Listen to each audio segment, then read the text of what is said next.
guys, welcome to my YouTube channel Harshika English Classes. Today we are going to read poem The Road Not Taken. ये class 9th की poem Robert Frost ने लिखी है। ये काफ़ी famous poem है। ये लाइफ की चॉइस के बारे में है। एक ऐसी चॉइस जो हम लेते हैं फ्यूचर को शेप करती है।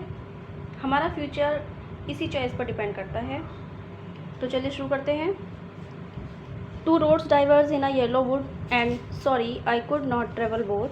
And we one traveler, long I stood, and looked down one as far as I could, to where it went in the undergrowth.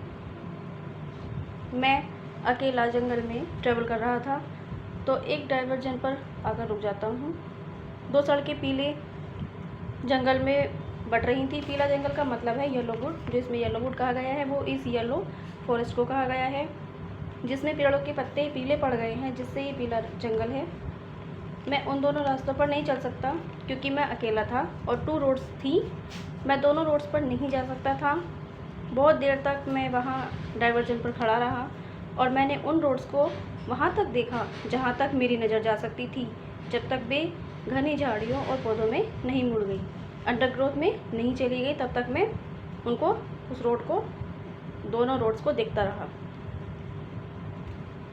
Then took the other just as fair and having perhaps the better claim, because it was greasy and wanted beer, though as for that the passing there had warned them really about the same. तब मैंने दूसरा वाला रास्ता लिया जो सही था, काफ़ी फेयर था। मेरे लिए उस रास्ते पर चलना ज़्यादा बेहतर था क्योंकि रास्ते पर ज़्यादा घास थी। उस रास्ते पर अभी तक लोग नहीं चले थे, मतलब उस रास्ते पर लोगों के पैरों के चलने के निशान नहीं थे, जबकि दूसरा रास्ता बंजर दिखाई दे रहा था। मतलब उस रास्ते से पहले यात्री गुजर चुके थे, जा चुके थे, चलते थे, और जब यात्री उस रास्ते से गुजर रहे थे तो उनके पैरों से घास दब चुकी थी और इसी वजह से रास्ता बंजर दिखाई दे रहा था।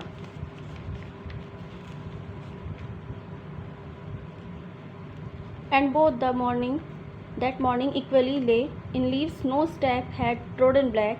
Oh, I kept the first for another day, yet knowing how way leads on to way, I doubted if I should ever come back. उस सुबह वहाँ पर आने वाला मैं पहला शख्स था क्योंकि पेड़ों की पत्तियाँ रोड पर पड़ी हुई थी और उन पर चलने वाला कोई निशान नहीं था। डाइवर्जन पर खड़े होकर मैं यह सब सोच रहा हूँ कि मुझे कौन से रास्ते पर जाना है और कौन से रास्ते पर नहीं जाना। तभी मैंने दूसरे रास्ते पर जाने का डिसीजन लेते हुए सोचा कि पहले रास्ते में पर मैं फिर भी चला जाऊंगा, जबकि मैं अच्छी तरह से जानता हूँ कि मैं इस जंगल में दोबारा आऊँगा भी या नहीं। मुझे ये नहीं पता था कि मैं इस जंगल में दोबारा आऊँगा या नहीं, या मुझे खुद को नहीं पता था कि मुझे खुद को नहीं पता था कि मैं जिस रास्ते पर जा रहा हूँ उस रास्ते से मैं दोबारा वापस आऊँगा या नहीं आऊँगा, इस जंगल में दोबारा आऊँगा या नहीं। या जबकि मैं ये भी जानता था कि जो जंगल होते हैं वो भूल भुलैया की तरह होते हैं, कौन सा रास्ता कहाँ मिलेगा किसी को नहीं पता। फिर दोनों रास्ते आगे जाकर मिलते हैं, मिलेंगे भी या नहीं ये भी नहीं पता।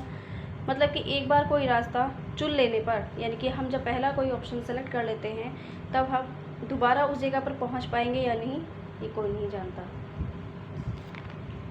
I shall be telling this with a sigh. Somewhere ages hence, 2 roads diverged in a wood, and I took the one less travelled by, and that has made all the difference.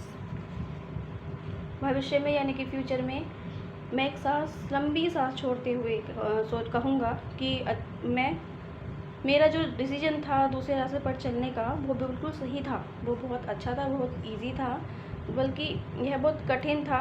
और अब भविष्य में जब भी मैं इस घटना को याद करूँगा तो मेरा मन बहुत एक्साइटमेंट से भर जाएगा, क्योंकि मेरे पास सिंपल रास्ते पर जाने का ऑप्शन था, फिर भी मैंने ऐसा रास्ता सेलेक्ट किया जहाँ मुझे भी नहीं पता था कि क्या होने वाला है, और इसलिए इस डिसीजन ने मेरे सोचने का तरीका ही बदल दिया। और अब मैंने अपने जीवन में भी सिंपल वे को भी हटा दिया। अब मैं यह कहना चाहूँगा कि इस डिसीजन ने मेरे जीवन पर बहुत ही अच्छा इफ़ेक्ट डाला है। मतलब कि हम लाइफ में क्या करते हैं कि जब हमारे पास 2 ऑप्शन होते हैं, जिसमें एक ईज़ी वे होता है और दूसरा हार्ड होता है, तो मैं ईज़ी को सिलेक्ट ना करके मैं हार्ड वे को सिलेक्ट करूँगा, और वही मेरे फ्यूचर के लिए आगे बहुत अच्छा रहेगा, अच्छा होने वाला होगा।